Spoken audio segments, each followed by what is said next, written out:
Hazırda o mənim özümdə də var. Telefonumda var, YouTube-dan götürmüşəm. Xatirə kimi saxlayıram. Onu mən yaşamışam. Bizi başladılar şəqət elətdirməyə.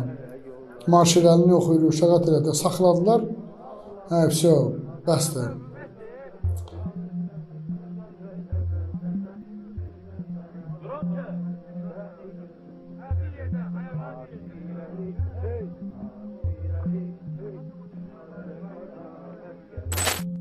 İçimizdə bir əskər var idi. Adını deyə bilmərəm, adı yadımdan çıxıb. Ancaq Bakılı idi.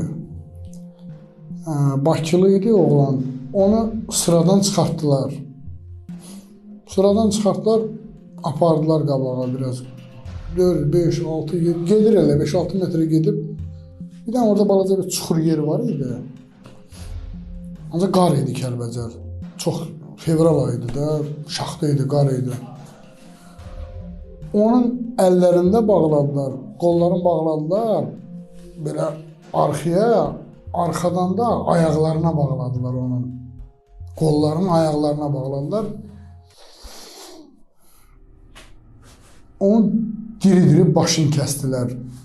Başını özdə bulğundan kəsmədilər, boynunun arxasından kəsdilər. Biz də baxırıq. Onda mən cavan uşaq idim. Uşaq idimdə 19 yaşım olmamışdı. Təzə əskər idim. Baxırıq, qorxuruq. Bunlar nə var? Belə insanlıq olar, belə vicdansızlıq olar. Belə öldürürsən, öldür də. Götür avtomatı, öldür yine. Ya tapancanı vur yine başına. Hadi insan belə nanəcimlik olar.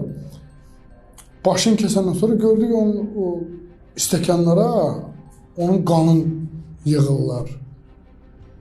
Yenə çatmadı mənə də. Nə bilim, dedim bəlkə nəsə eləyəcəklər də, qanını aparacaqlar, nə eləyəcəklər. Deyim, onun qanını yığırmışlar stəkanlara, əsirlərə içsinlər. Orada həmən o stəkanla bizim üstümüzə gələndə 2 stəkana doldurdular onun qanını.